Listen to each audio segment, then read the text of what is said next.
We are about to get an education in what the devil and the powers and principalities in this world are trying to make us afraid of. Fear is one of the most addictive emotions. Let's see what kind of fear indoctrination campaign there is. What is Big Brother up to in the world? This list is going to show you. Welcome to Small Talk, a short and sweet podcast where the talk is never small, and I get to surprise my co-host with the topic. Woo, let's go. Well, guess what? I think this is our fourth episode. Fourth episode. I think so. So since you're the producer, I thought I would start by giving you a few show notes. Oh, let's go. Go on, somebody. Yeah, here's some things I think we can do better. Let's do it. We're always have our growth mindset. So important. That's right. On my strategic plan this year is anytime I receive criticism, that the first thing I'll say is thank you. Thank you. So Bless you. Are you ready to practice that? I'm ready to be blessed. Let's go. All right. The first one is your mom needs to be less intense. Can you talk to her? I think you need to have a chat with her. You could tell that she was stuck in flight or fight mode most of her life. Yeah, but you're coming out, and it's so beautiful. It's so glorious. We're both very intense, so I think it's okay. Yes, but I'm going to try to be more funny, more humorous. I think you are growing tremendously. And less intense. It's good. It's beautiful. How am I doing, Isaac? Good.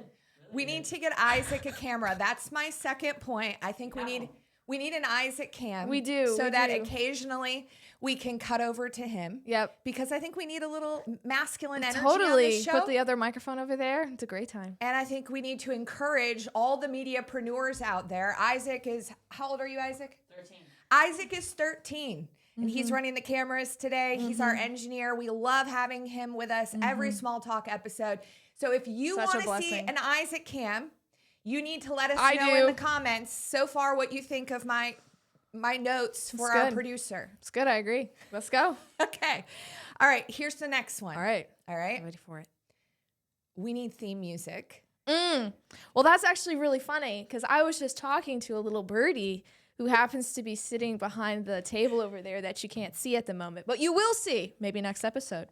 And he actually produces his own music. Really? And I asked him if he would be willing to make us some countdown music. Okay, well, Isaac, I want it to sound like this, okay?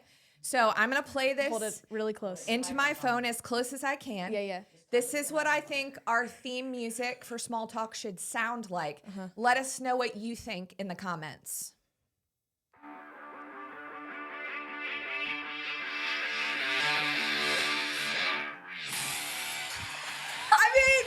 Take me back to my Gen X roots. I'm dead.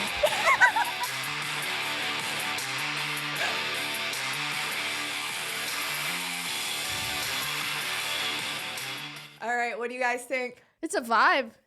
It's a vibe. But I have a From what Addie told me. I have a thought. Okay. Your first point was we want to be less intense. So I don't really know if that's fitting, but Touche. But you know what? Whatevs. Come on, Addie. That was quick, babe. Well done. All right. Actually, I want to get us to our real topic today. I want to talk about fear. I want to talk about doing it scared. I want to talk about being an overcomer. I want to talk about the victory that comes when we face our fears, when we do it scared, like we've been doing for weeks now since the start of 2025, and the good that comes from that. Yeah. But as I was researching for this show, I found the top 10 fears that the general public has in 2024. Oh, that's fascinating. And I think it is fascinating because we are about to get an education in what the devil and the powers and principalities in this world are trying to make us afraid of. So this is instructive, Yeah. I believe. So we're going to quickly Totally. go through the list and just talk about the fear campaign in the earth right now. Fear is one of the most addictive emotions, and we're Yeah. actually going to talk about that in a few minutes. But first, let's see what kind of fear indoctrination campaign there is. What is Big Brother up to in the world? This list is going to show you. Are you ready? I hope so. Come on. Should we go from the least to the, Yeah. should we go from 10 to 1 or 1 to 10? Well, is 1 like the biggest one? Yes. Okay, then let's start backwards. Let's All start right. at number 10. Let's start with number 10. The top fear in 2024, number 10, is, as identified among Americans, is biological warfare. 52.5% of the population is afraid of a biological weapons attack. Wow. Wow. That's crazy. That's a lot of people. It is a lot of That's people. a lot of people. And honestly, we've just been watching a movie and a television series Homestead by Angel Studios. called Homestead by Angel Studios. That's the main premise Right. of the book, is Yeah. that there's a nuclear attack that hits LA, and then what, And then right? what The happens? rest of the plot Yeah. revolves around that. And as I've been reading recently, you know, the whole green movement, the yes. environmental movement has actually gone strangely silent Silent. all of a sudden, because it seems that AI requires a massive amount It of does. nuclear energy to power it. Yeah. So isn't it interesting that number 10 on our top fears in 2024 list is biological warfare? Number 9, I think, has been up there for quite a few years, probably since September 11th. Okay. And that is a terrorist attack. Okay. 52.7% of the population is afraid of an impending terrorist attack. Wow. And that's a fear that's reinforced quite regularly. In the media. Yes. Yes. All right. Number 8, North Korea using nuclear weapons. Seems to be a little bit of a I theme. feel like we have a trending theme here. All right. Okay. How does this resonate with you so far? Well, it's interesting because I actually don't think about any of these fears that are on this list thus far. They are not thoughts that are, well, I think about them as possibilities Sure. potentially down the road because of where we're headed as a That's good. society, but they're actually not on the forefront of my brain. So this is actually very fascinating to hear what is on the forefront of most Americans, and what they're thinking about on a daily basis, because this is not what I'm thinking. Yes. But I think that has to do with Jesus for sure. Right. Yeah, there's something called the fear of the Lord. Yeah. And when that fear is the biggest fear in your life, it crowds out every other fear. Totally. And so I'm so thrilled that these aren't on your list. And I watch you walk in the fear of the Lord on a regular basis. And we just want to encourage each one of you that one of the 7 spirits of God is the fear of the Lord. Yeah. And so it is so important as we prepare for the future. I believe we're in the Joseph years, Yep. the storehouse years, but I believe that within a decade, we are going to see a massive shift in our world as time winds down. And the most important thing we can do is prepare our souls and our spirits, Amen. even more than preparing in the natural That's world. exactly right. And we need more of the fear of the Lord. That's exactly right. All right, number 7. The number 7 fear in 2024 was that the U.S. is going to become involved in another world war. I think that's probably just been a very prevalent fear across the globe since World War I. It's like I don't think we never so had right, a yeah. full scale fight between so many nations like World War I. And so I think ever since then, the idea of it has just always been looming in the back of everyone's mind of like, oh, this happened once, it can happen again. And clearly we saw between the first 2 world wars, they happened very close together. And so, yeah, I understand. Yeah, I mean, even when I was a child, we would have in the 80s, there would be like bomb drills at our school. Yeah. You know, during those Cold War years and when there was fear that World War III could break out. And in some ways, I think we've been in a soft World War III for a long time Totally. because war has taken on Psychological dimensions, medical dimensions. weapons are far more hidden than they used to be. There's a sinisterness to it when you can't even identify the fact that you're in a war. And I think that's the point at this time in history. All right, number 6. This is very common. Top fear in 2024, not having enough money for the future. Yeah, I think this one is super prevalent. Yeah, I think so many people, they just get stuck in a place of, or they get stuck in their class. I think that we still have class warfare. Even in America today, even though like constitutionally we've like tried to dissolve it in so many things, but it still very much exists. There's the poor, there's the middle class, and then there's the upper class, and then there's the elites. And so I think that people are, especially with all the inflation that we've had in the last couple of years, it's been extremely challenging for a lot of people who are definitely on the lower end of the spectrum. And so that, yeah. I think too, Addie, is what we're seeing is that our fears are our gods. And I think all these fears are tied to our safety. That's good. Yeah, we know that the number one question that the nervous system is constantly asking is, am I safe? Yeah. Right? And we know that mammon from the beginning of time has been one of the rulers of the world.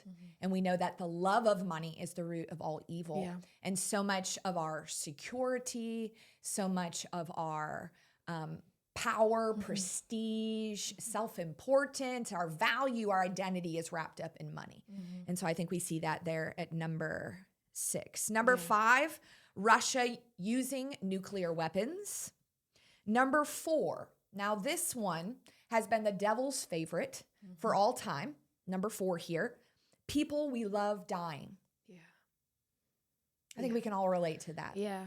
I think that's like watching people go through deliverance or other things like that, or just inner healing. I feel like that's honestly one of the first things that come up in people's lives. They're like, this person died in my life. And That's it was so like right. the open door that just flung everything open because we were created not for death. And so to this day, we can't even understand it. Like psychologically, we can't wrap our minds and our emotions around the fact of death because the Lord never created us for it. Right. And so it's so destructive. And so when someone dies that we love, or even people when they lose their pets, it's like the end of the world. Right. Because we just don't even know how to grapple with it. That's so good. But we just want to encourage you today that if you know Jesus Christ, you aren't going to die. No. You're just going to pass over into eternity. It's actually the greatest adventure there is. And I think it's so important in this hour that we practice peace. Yes. That we practice being at peace in things so that when they arise, we're prepared. I think there's a way to confront things in our mind and to sit with them until unconditional peace comes into that place and fills it up. Right. So that we're training. Like, we have to practice victory. We have to practice being overcomers. We know from the 7 churches in Revelation that at the end of every address to them, at the end of every revelation of their culture, it says, to those who overcome. And so this is the hour to practice overcoming these very fears or other ones that we might identify with. And I think part of it is asking Jesus, would you give me a revelation of what it's going to be like to pass from this world into the next? Yeah. And to actually get a picture of that, a vision, a dream, an understanding so that we no longer are afraid of death. Right. And I think in so many ways that when we live for eternity, this life is just the beginning. That's so good. Like going to the grave, that's not an end. That's just a new beginning. That's so good. In so many ways. And so that gives so much more hope. And like the fear of death, I think it's just like a natural thing. Sure. But it's like we don't have to be eternally afraid of it because we know what's on the other side. That's so good. Yeah. All right, number 3 fear in 2024 is cyber terrorism. I guess that shows you how much of our lives are wrapped up in the internet. In our screens, right? This is definitely a 21st century problem. Yeah, they were not worrying about this 100 years ago. All right, Not what at about all. number 2? People I love becoming seriously ill. I think this is Just plays leftover into the other one. from the pandemic do you think? Oh, totally. Yeah. I mean, yeah. Yeah, I think that's still, we faced something we'd never faced before. It was a global National outbreak. trauma. Yeah, you can literally see the national trauma coming to the forefront Yeah. there. All right, number one, and this is why this is an education and so instructive, because it corresponds directly with what we went through as a nation in 2024. The number one fear in 2024 is corrupt government officials.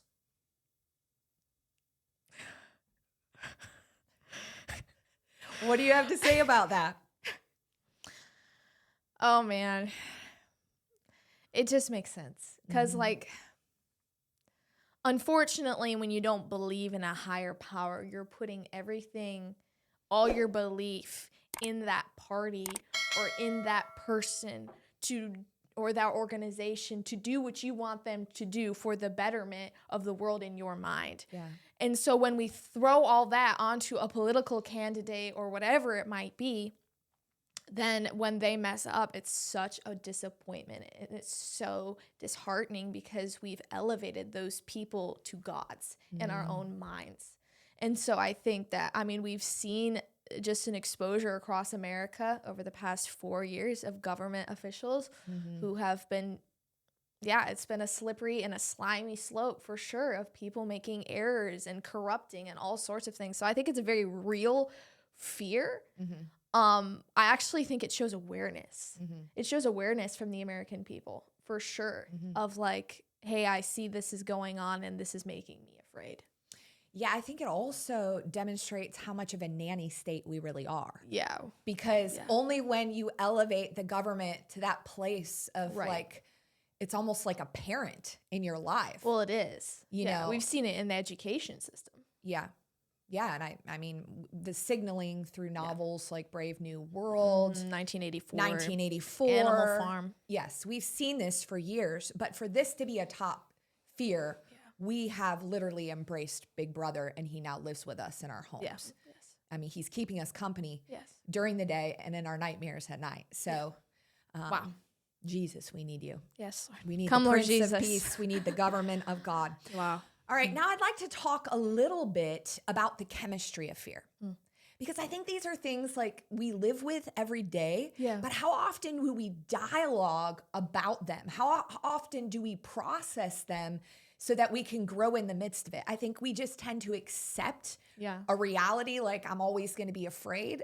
Yeah. But there's a greater reality. Right. And I think so often people are ashamed to talk about their fears. Sure. Because they're there's a comparison or my life's not that bad, so I'm just going to stuff this down or whatever it might be.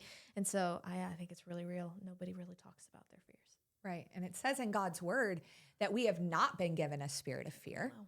So that's not our inheritance, and we're not going to accept it. Yeah. So we can continue grow into love where there is no fear. So I think it's important to talk about when we experience fear, our bodies actually release chemicals that create a fight or flight response, right? It's why our nervous systems are destroyed is because of these top 10 fears that people are grappling with day in and day out, and plus more personal ones to boot. Totally. Right? And so our body reacts to danger because it's constantly assessing, am I safe? Yes. And so when we are preparing to face a threat or escape from it, here are some of the primary chemicals that are released so we can understand what's going on. So the first one is adrenaline. Right? This hormone is released by the adrenal glands and increases heart rate, blood pressure, and energy levels. It helps the body respond quickly to fear. It also dilates our airways and improves oxygen intake. So this is why so much of our culture is probably in stage 1 or stage 2 adrenal fatigue. And it doesn't take much, like it did for me in 2023, to go all the way to stage 4, where your body literally begins to shut down. I couldn't control my own temperature. I couldn't control my heart rate. At any given time, those things would begin to have a mind of their own. I had every major heart test known to man. And all they could find, as far as plumbing of the heart goes, my heart is perfect. There's nothing wrong with it, was a shadow on the dividing wall of my heart, the septum. All right. So because we are constantly afraid and in fight or flight as an American public at large, our adrenals are being drained by adrenaline and they just can't keep up anymore. Makes sense. So we have an epidemic. We do. It's now, a psychological epidemic, an emotional epidemic is becoming a medical epidemic. Right? And we don't have any answers for this, truly lasting answers in the natural. We have to go to the spiritual world. We have to go to the throne room. We have to go to the government of God. We have to go to the feet of Abba. We have to experience love in order to have something more powerful to reset and retrain these chemicals in our body. So the second one is cortisol. This is known as the stress hormone, and it helps the body handle prolonged stress by increasing glucose availability, which might be why we have massive blood sugar issues in our country, and suppresses non-essential functions like digestion to focus energy on immediate survival. Wow. So why are we have so much focus on gut health? It isn't a gut issue. It's a nervous system issue. And I'm believing that in the next 10 years, you are going to see the nervous system become the focus of the medical community, of the wellness community, because it truly is the beginning that when we fell as human beings, we had our first panic attack, we had our first flight or fight symptoms, and we went to look for fig leaves to hide, to cloak our fear, our shame, instead of running back to God. So you could say that the nervous system is the first thing that reacts to the supernatural. There you go. Wow. There you go. Wow. And so I think it's just it's sad, but it's very fascinating that we're living in the golden age of humanity and we're in more of a survivalist state than we've ever been in, ever. Yeah. And I think you made a great point. I think a brilliant statement that the nervous system is what reacts first to the supernatural, because the nervous system, the part that's not physical is going to go on with us. Correct. Yeah. Right? Like spirit. Our brain is going to die with our bodies, but the mind is going to go on. The personality is going to go on. It's who you are. Yeah. The soul lives on. Right. And so this is not just a health and wellness issue. This is a spiritual issue. Definitely. And learning to grapple with fear, to heal from fear, to reprogram our responses to fear, I believe, is one of the essential ways that the church can heal. Because the part of the massive problems we have, the infighting, the disunity, is because our churches are filled with unhealed people. Wow. That's a word. All right, so a couple other chemicals that I want to highlight. Norepinephrine. That's a hard one to say. It's all good. Norepinephrine. There we go. There we go. It's also known as noradrenaline. This chemical is released from the brain and adrenal glands. It helps increase alertness. It helps the body respond to danger and play a key role in memory formation during stressful situations. And there's several more here that are significant. I encourage you to do your own research. We have got to be researchers in this hour. And the Spirit of the living God, if he dwells inside of you, will lead you into all truth. Amen. But Addie, let's have a little bit more practical conversation about fear. Yeah. You've gone through many fears at this point in your life. Fears. What would you say to your generation as we seek to heal from fear? You know, I want to go back to, it's a funny story now. I'm sure when I was 6, it was not funny. But I was a kid. To this day, I'm not a huge risk taker. I will take risks when necessary, and I know like the Lord is asking me to, and then I will. But generally, not my vibe. Like you will not be convincing me to go on roller coasters or go bungee jumping, so don't ask. But when I was younger, I refused to ride my bike with 2 wheels. I was like training wheels and that's it. And I don't remember all the details. My mom probably knows more. But I remember one day she's like, you're gonna ride your bike, because she knew I could, but I was so afraid of falling off my bike and getting hurt that I didn't want to take the training wheels off. And I remember she's like, she grabbed me and she put me on and she's like pushed it and she's like, pedal, pedal, pedal. And I'm like screaming, no, I don't want to. And then like, lo and behold, I pedaled and I did it. And I think in so many ways, overcoming fear, you just got to stand in the face of it. That's so right. Sean Cannell, someone who I watch and I've learned so much about media from, one of his taglines is, you just got to press record and punch fear in the face. There we go. And I think in so many ways we run from our fears because of all of just the psychological and emotional things that she just talked about, because of how it makes us feel. But one of the best things we can do is stand, turn around, and slay the giant. There we go. But what's most important is the model. way to slay the giant is not alone. You have Jesus and the Holy Spirit standing with you, surrounding you, and then and even in addition to that, having counselors and family or kingdom family who will stand beside you and be like, we're going to slay the giant with you. It's so good. And do it together. That's what family is. And so I think one of the best ways to overcome fear is to be vulnerable and to be honest. That's it. Like we were talking about, very few people are willing to talk about their fears. But I think that's actually the best way to overcome it, because like it says in the Gospels, when the light shines in the darkness does not comprehend it. That's right. And so when the light is there, then immediately everything just feels so much smaller than it was before, when it's just only me in my mind. It's so good. You know, I think so far too, today we've talked about fear as a weapon, how it's being used. We can see it even by looking through and talking through that list of top fears from 2024. And then we saw fear used as a drug. Right.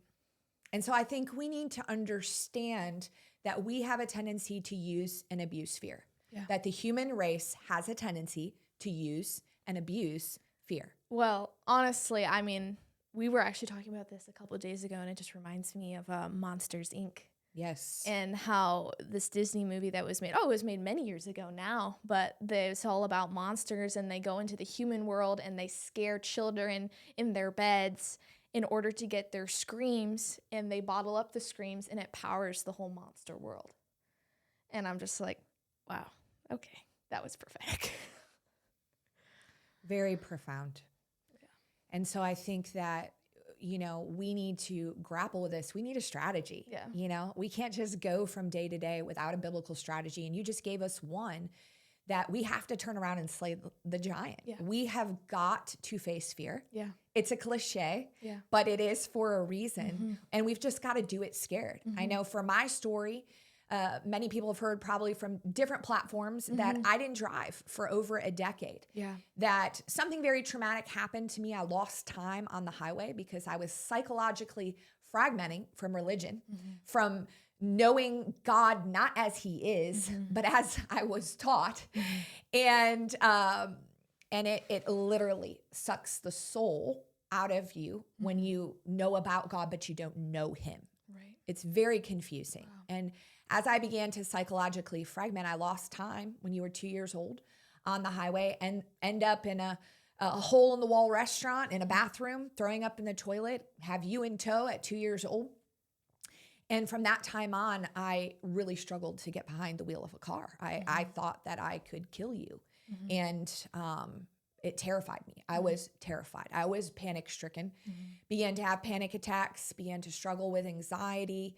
Eventually that turned into depression when I was pregnant with your sister, and mental illness, as we call it, which is just like, listen, guys, so much of that is just fear that is demonically attached. It's a demonic attachment, but it's also just fear given its way over years and years and years and not confronted. Yeah. And so I didn't drive for almost a decade. I didn't face it. I didn't have anybody in my life at that time that was walking with the Spirit of God, that had that anointing to know what to do when no one knows what to do. Right. And so instead of facing it, I just kind of let it literally own me. I let it define me. And so as we talk about doing it scared, sometimes we just have to take baby steps. Now, getting behind the wheel and deciding to take a cross-country trip would not have been wise. Two very different things. Right? But we need to take baby steps. Yeah. Where can we have victory in this fear today? Will prepare us to have total victory tomorrow. Yep.